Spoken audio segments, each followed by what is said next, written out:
याच्या नंतरचे आपले वक्ते आहेत कलीम अझीम. कलीम अझीम हे प्रागतिक विचारांचे कार्यकर्ते आणि मुस्लिम समाज व संस्कृतीबाबत अभ्यासपूर्ण लेखन करणारे म्हणून सर्वश्रुत आहेत. गेली जवळपास 14 वर्ष ते पत्रकारितेच्या क्षेत्रात कार्यरत आहेत. बराच काळ वृत्तपत्र, वृत्तवाहिन्या, वेब पोर्टल अशा विविध माध्यमांचा बरा वाईट अनुभव घेतल्यानंतर आता ते मुक्त पत्रकारिता, अनुवाद, नियतकालिकांचे संपादन असा प्रवास त्यांनी पत्करला आहे. गेली काही वर्ष ते मुस्लिम समाज आणि संस्कृतीबाबत सातत्याने संशोधनपर अभ्यासपूर्ण लेखन करत आहेत. मुस्लिम समाजाच्या प्रगतिशील सामाजिक सांस्कृतिक चळवळीत त्यांचा अनेक वर्ष सक्रिय सहभाग राहिला आहे आणि त्या प्रक्रियेत त्यांनी अल्पसंख्याकांमधील विविध घटक, त्यांच्यातील विविध राजकीय सामाजिक प्रवाह हे स्पष्टतेने जाणून घेतले आहेत. परिवर्तनाचा वाटसरू या सामाजिक वैचारिक नियतकालिकाच्या संपादक मंडळाचे सदस्य म्हणून ते मोठी भूमिका निभावत आहेत. त्याचप्रमाणे मुक्त शब्द मासिकाच्या 2023 आणि 2024च्या ईदोत्सव अंकांचे अतिथी संपादक म्हणून त्यांनी समर्थपणे जबाबदारी पार पाडली आहे. त्या दोन्ही अंकांची विशेष वाखाणणी झाली होती. लोकसभा 2024च्या निवडणुकीच्या काळात विविध परिषदांमध्ये व कार्यक्रमांमध्ये कलीम अझीम यांचा सक्रिय सहभाग राहिला. त्यायोगे त्यांनी या मुस्लिम समाजाच्या विविध नागरी समाज गटांमधील गुंतवणुकीचे आणि सहभागाचे जवळून निरीक्षण केले आहे. म्हणूनच त्यांचं आजचं भाषण आपल्याला एक वेगळी अंतर्दृष्टी देणारं असेल असा विश्वास आम्हाला वाटतो. आदरणीय मंच आणि समोर बसलेले श्रोते, दर्शक, मित्रगण, मिलिंद चंपानेरकर यांना मी धन्यवाद देतो की त्यांनी मला इथं बोलायची संधी दिली. आणि विशेष म्हणजे मुस्लिम विषयावर बोला असं त्यांनी एक चिमटा काढलेला आहे. त्यामुळे मला स्वाभाविक त्या विषयावर बोलावं लागेल. बॅनरवरचा जो विषय आहे तो आहे नागरी समाज चळवळी समोरचे आव्हाने, असा एक मुद्दा त्याच्यात आहे. याला जोडून मागच्या 2 आठवड्यापूर्वी झालेली एक घटना नोंदवतो मी आणि पुढे जातो, म्हणजे त्या या विषयाचं महात्म्य आणि त्याचं इम्पॉर्टन्स लक्षात येईल. मुख्यमंत्री म्हणाले आपले की आमचा पराभव घडवण्यामध्ये काही सामाजिक संस्थांनी मदत केली आणि त्यांनी अर्बन नक्सल घोषित केलं. त्यामुळे मग या विषयाचा आणि या बैठकीचा व्याप्ती काय असेल आणि त्याचा एक अंदाज आपल्या चर्चेशी येऊ शकेल. स्वाभाविक त्यांचं जे म्हणणं आहे ते नागरी हक्क संघटना आणि वेगवेगळ्या ज्या प्रागतिक विचाराच्या संघटना होत्या त्यांनी भारत जोडो यात्रा आणि इंडिया आघाडीचं जे पाठबळ आणि जे समर्थन दिलेलं होतं त्या अनुषंगाने ते बोललेले आहेत. विषय निघालेला आहे लोकसभा निवडणुकीचा, तर 2 मुद्दे मी त्यासमोर मांडतो आणि मग पुढे जातो, कारण की लोकसभेचा विषय असल्यामुळे लोकसभेवर बोलावंच लागणार आहे. पण माझा विषय थोडासा वेगळा आहे, मी वेगळ्या पद्धतीने मांडणी करायचा विचार करतोय आता तरी. अनेक मान्यवरांनी आणि विश्लेषकांनी असं मत नोंदवलेलं आहे की ही निवडणूक जी होती ती जनतेने हातात घेतलेली होती, पण प्रत्यक्ष जे आकडेवारी आहेत त्यावरून ते वाटत नाहीये. कारण की म्हणजे असे खूप सर्वे आलेले आहेत आणि अनेक विश्लेषकांनी आकड्यासहित मांडलेलं आहे ते की बीजेपीचा जो वोट शेअर आहे किंवा टक्केवारी जी आहे मतांची बिलकुल बदललेली नाही. साधारणतः 1 ते 1.25% आसपास ती फक्त घट झालेली आहे, घसरलेली आहे. वयोगट 18 ते 45 तेच आहे, 45 ते 50 तेच आहे आणि 50 नंतरचं जे वयोगट आहे शेवटी वृत्तांचं ते सुद्धा काही घसरलेलं नाही, काही घसरलेलं नाही. आणि शिवाय महिलांचा सुद्धा वोट शेअर जो आहे तो 14 आणि 24 त्या 10 वर्षात आहे ना बऱ्यापैकी वाढलेला आहे, बीजेपीकडे वोट जाणार आहे. त्यामुळे ते वाटत नाही कशी काय त्या जनतेने हातात घेतलेली होती, असा एक संभ्रमित प्रश्न निर्माण होतो. आता सर बसलेले आहेत ते विश्लेषण त्याच्यावर करतील, फक्त मला मी थोडंसं वेगळ्या पद्धतीने मांडणी करतो, त्यासाठी पार्श्वभूमी सांगितलेली आहे. मग ही बहुसंख्याक जी मतं आहेत ती विशिष्ट राजकीय पक्ष आणि विशिष्ट विभाजनकारी राजकारणाची जी भूमिका मांडली गेली 10 वर्ष त्या राजकीय गटांनाच ती पडलेली आहे. आणि त्यांना वाटलं नाही की आपण आपला निर्णय बदलावा. आता या गेल्या 5-7 वर्षांमध्ये किंवा 2-3 वर्षांमध्ये जे झालेला आहे शेवटच्या, म्हणजे बरेच काही घटक घडलेले आहेत, त्याची आता पुनरावृत्ती मी इथं करत नाहीये. रोजगार असेल, महागाई असेल, बरंच काही आहे. त्यांनी मत आपलं बदललेलं नाही किंवा निर्णय सुद्धा बदललेला नाही. मग निर्णय बदलणारा घटक कुठला होता, तर तो स्वाभाविक दलित आणि मुस्लिम होता. तो अटळ राहिला.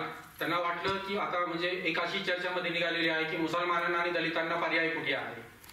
तर असं होऊ शकत नाही, पर्याय खूप असतात. किंवा ते म्हणजे असं जसं उल्कादाई बसलेले आहेत इथे की त्यांना माहिती आहे रायगडमध्ये अटीतटीचा प्रसंग होता. म्हणजे एकीकडे थेट मोदीकडे जाणारी मती होती मुसलमानांसाठी आणि दुसरीकडे म्हणजे हिरवा साप म्हणणारे जे गीते होते ते इंडिया आघाडीचा भाग होते, त्यांना मतं द्यायची होती. तर तिथं मतदारांचा संभ्रम निर्माण झालेला. त्यांनी सुरुवातीलाच घोषणा केली की आम्ही नोटाला मतदान करणार आहोत. म्हणजे पर्याय नाही का, तर आहे पर्याय. अनेक ठिकाणी मुस्लिम मतदारांनी आणि सुज्ञ मतदारांनी नोटांना मतदान केलं आहे. यावेळेस रायगडचं जे मतदान आहे ते 27,000च्या जास्त, 27,000पेक्षा जास्त नोटाला गेलेलं आहे. आणि ते बहुतांश मला वाटते, कारण की मी रायगडमध्ये फिरलोय, बोललोय मतदारांशी, तर मला वाटतं की ते त्यातली बहुतांश मते मुसलमानांची असावीत. आता विषय आहे मुसलमानांचा, पर्याय नाही तर ते ही चर्चा होऊ शकत नाही. पर्याय नाहीये, पर्याय खूप आहेत. उत्तर भारतामध्ये सुद्धा पर्याय त्यांना दिसून आलेले आहेत, मध्य भारतात दिसून आलेले आहेत, महाराष्ट्रात दिसून आलेले आहेत. महाराष्ट्रात येऊन ते फक्त इंडिया आघाडी सोबत राहिलेले आहेत आणि ते ठरवून राहिलेले आहेत. इंडिया आघाडी आता केशव यांनी जी मांडणी केलेली आहे की मुसलमानांसोबत काँग्रेसनी, विरोधी पक्षांनी आणि बिगर भाजपा जे पक्ष आहेत, राजकीय पक्ष, संघटना आणि विविध नागरी हक्क संघटना यांनी काय भूमिका घेतलेली आहे ते त्यांनी मांडणी केलेली आहे. त्यामुळे त्या मी मांडणीमध्ये पडत नाही. परत विषय असा आहे की मग मुसलमानांनी काय केलं, ते स्वतःहून निवडणुकीच्या प्रक्रियेमध्ये उतरले आणि त्या लोकशाही जी नावाची संकल्पना आहे ती दृढ करण्यासाठी त्यांनी स्वतःहून काही प्रयोग केले. पहिला प्रयोग त्यांनी जो केला तो असा होता की आम्हाला मतांची विभागणी करू द्यायची नाहीये. म्हणजे औरंगाबाद सारखं एक शहर असेल तिथं मतांचा टक्केवारी वाढली, स्वाभाविक वाढली, कारण की इम्तियाज जलील यांचा मतदारसंघ असल्यामुळे तिथं बऱ्यापैकी मुसलमानांनी म्हणजे लाईनी लावून मतदान केलेलं आहे. शिवाय त्यांनी इंडिया आघाडीच्या मतदार म्हणजे उमेदवाराला सुद्धा मतदान केलेलं आहे. आणि तेच मतदान जे आहे तर ते म्हणजे बीजेपीचा जो मित्रपक्ष आहे शिवसेना, त्यांना सुद्धा त्यांनी मतदान केलेलं आहे. तर हा पर्यायाचा एक भाग आहे. महत्वाचा असा विषय आहे की त्यांनी काय केलं तर मतांची विभागणी होऊ नये म्हणून ठिकठिकाणी, म्हणजे आता विषय जर निघाला परत तो परभणी आणि उस्मानाबादचा विषय आहे की तिथं एकेकाळी खान आणि बाण हा जो भाग होता त्यामुळे त्रस्त झालेली लोक होती मुसलमान ते. पण त्यावेळेस विचार त्यांनी काय केला की जे काही झालेलं असेल, पण आत्ताची उद्धव ठाकरेंची जी भूमिका आहे किंवा कोरोना काळामध्ये त्यांनी आम्हाला जे सपोर्ट केलेला आहे किंवा देशभरामध्ये मीडिया ट्रायल चालू होता आणि मुसलमानांना वाईट पद्धतीनं वागवलं जात होतं, बहिष्कार केला जात होता त्यांचा, त्यावेळेस उद्धव ठाकरे आमच्या सोबत राहिले. हे कृतज्ञ भावना होती त्यांच्यासमोर. आणि त्यांनी काय केलं की त्यावेळेस परभणी असेल, उस्मानाबाद असेल किंवा औरंगाबादमध्ये असेल किंवा मग इव्हन बाकीचे जे वेगवेगळे मतदारसंघ होते तिथं ते उद्धव ठाकरे सोबत राहिलेले आहेत. स्वतःहून प्रत्येक ठिकाणी त्यांनी म्हणजे इंडिया आघाडी असतील किंवा मग इंडिया आघाडीचे घटक पक्ष असतील त्यांनी निमंत्रित न करता ते स्वतःहून आले आणि त्यांनी मतदान केलं. तर हा जो वर्ग आहे तो आधीपासून म्हणजे जानेवारी डिसेंबर पासून सातत्याने राजकीय पक्षाशी संवाद साधण्याचा प्रयत्न करत होता. पण कोणीही म्हणजे विरोधी पक्षाबद्दल बोलतोय आपण सातत्याने, कोणीही त्यांना म्हणजे कुठल्याही निर्णय प्रक्रियेमध्ये किंवा उपक्रमांमध्ये सामावून घेतलेलं नाहीये किंवा त्यांच्यासाठी कृती कार्यक्रम तयार केलेला नाहीये. ते स्वतःहून जात होते, सांगत होते की आम्हाला निर्णय प्रक्रियेमध्ये घ्या किंवा आम्हाला या निवडणुकीचा एक भाग म्हणून आम्हाला तुम्हाला तुम्ही काहीतरी काम द्या. पण काहीच केलं जात नव्हतं, काहीच दिलं जात नव्हतं. तरी सुद्धा त्यांनी स्वतःहून निवडणूक प्रक्रियेमध्ये उतरले आणि त्यांनी वेगवेगळ्या पद्धतीने जे काही करता येईल ते केले. संविधान बचावाची भूमिका घेतली, लोकशाही दृढीकरणाची भूमिका घेतली आणि प्रत्येक ठिकाणी त्यांनी जे मतदान केलेलं आहे किंवा मतांची विभागणी न होता त्यांनी जे काही काम केलेलं आहे ते खूप आश्चर्यकारक होतं आणि खूप म्हणजे कौतुकास्पद होतं. पण बीजेपीने काय केले त्या काळात, बीजेपी म्हणजे मोदींची सभा 18-19 सभा इथं झालेल्या आहेत. त्यांनी 2 भाषणं दिलेली आहेत, विखारी भाषणं दिलीत महाराष्ट्रात येऊन. एक अंबेजोगाईला दिली माझ्या शहरात आणि दुसरं दिले त्यांनी नाशिकमध्ये. ते भाषण जे दिलं त्यांनी ते काय भाषण होतं की आरक्षणावरचं भाषण होतं.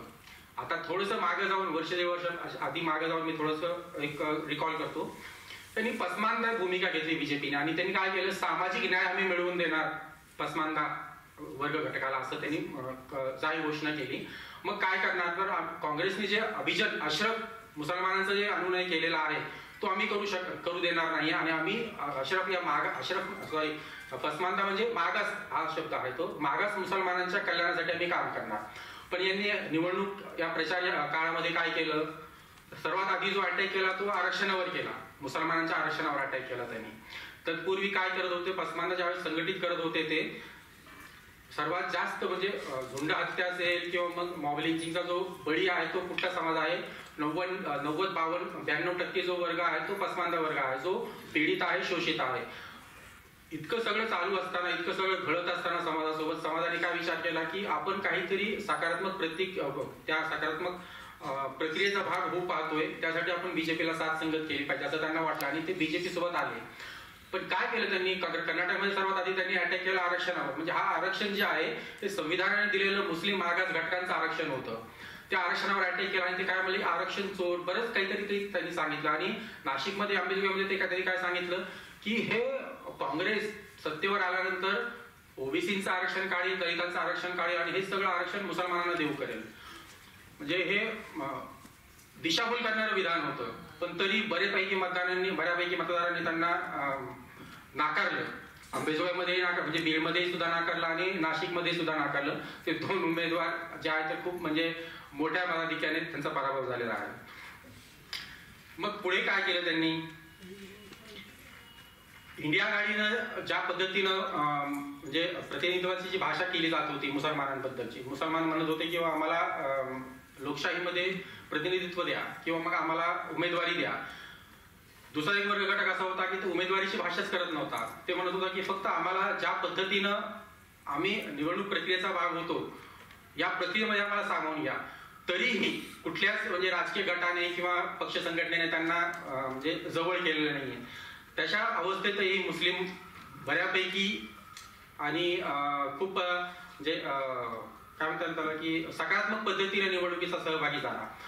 निवडणूकचा निकाल लागल्यानंतर काय झालं की बऱ्याच जणांना असं सांगत होतं की अजून सांगितलं जाते की चांगला निकाल लागलेला आहे आणि यावेळेस विरोधी पक्ष खूप सक्षम झालेला आहे. आता निकाल लागला आणि शपथविधी झाल्याच्या दुसऱ्याच आठवड्यात आपल्याकडे भारतामध्ये 4 ते 5 मॉब लिंचिंगच्या घटना घडलेल्या आहेत. मध्य प्रदेशची घटना खूप विकृत होती. त्यांनी थेट 13-14 घरांवर, मुसलमानांच्या घरावर बुलडोजर जिनोसाइड वापरला आणि ठिकठिकाणी म्हणजे गेली 1.5-2 वर्ष हे चालूच होतं. पण आता अलीकडे घडलेला एक प्रसंग आहे. दुसरा प्रसंग आहे आपल्या नगर जिल्ह्यातला. अहमदनगर जिल्ह्यामध्ये सुद्धा अशाच प्रकारची मॉब लिंचिंग झाली. तर मुसलमानांसाठी परिस्थिती बदललेली आहे का, तर मला वाटत नाही बिलकुल मुसलमानांसाठी काही परिस्थिती बदललेली आहे. मग अशा परिस्थितीमध्ये मुसलमानांनी काय करायला पाहिजे हा इतर मुद्दा माझा महत्वाचा आहे इथे. आता येणारी निवडणूक जी आहे, असेंब्लीची निवडणूक आहे, विधानसभेची निवडणूक आहे, तीच परिस्थिती म्हणजे जी लोकसभेमध्ये होती मुसलमानांसाठी ती सुद्धा अजूनही असेंब्ली निवडणुकीमध्ये राहील. मग काय करायला पाहिजे त्यांनी, किंवा मग नागरी हक्क संघटनांबद्दल आपण ज्यावेळेस विचार करतो, सांगायला लागतो किंवा चर्चा करतो, त्यांनी काय भूमिका अदा केली पाहिजे या मुसलमानांना जोडण्यासाठी किंवा मुस्लिमांना जास्तीत जास्त या लोकशाहीच्या प्रक्रियेमध्ये सामावून घेण्यासाठी काय करता येईल असा एक तो भाग आहे. म्हणजे महत्वाचं असं आहे की 2019च्या नंतर CAA जो आंदोलन झालेलं होतं त्या आंदोलनानंतर बहुसंख्येने मुस्लिम रस्त्यावर आले, बाहेर पडले आणि ते थोडेसे संविधानाच्या बाबतीत सजग झाले, संविधान साक्षर झाले असं म्हणता येईल.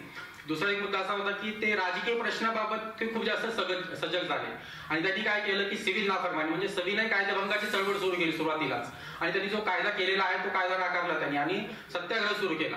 मग हे सत्याग्रहाच्या नंतर काय झालेलं आहे ते आता मी इथं सांगत नाही. पण दिल्ली दंगलीमध्ये काय झालं, हे जे सत्याग्रह करणारे जे नेते होते, चळवळी करणारे आंदोलक होते, त्या सर्वांना उचलून त्यांनी आणि असे निवडक लोक शोधून काढले आणि त्यांना जेलमध्ये टाकले.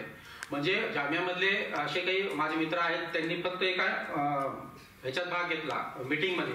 ती मीटिंग अशी होती की उद्या आपण काय करायचं, विद्यापीठामध्ये कुठला उपक्रम राबवायचा अशी मीटिंग होती. 22-23 जण होते ते.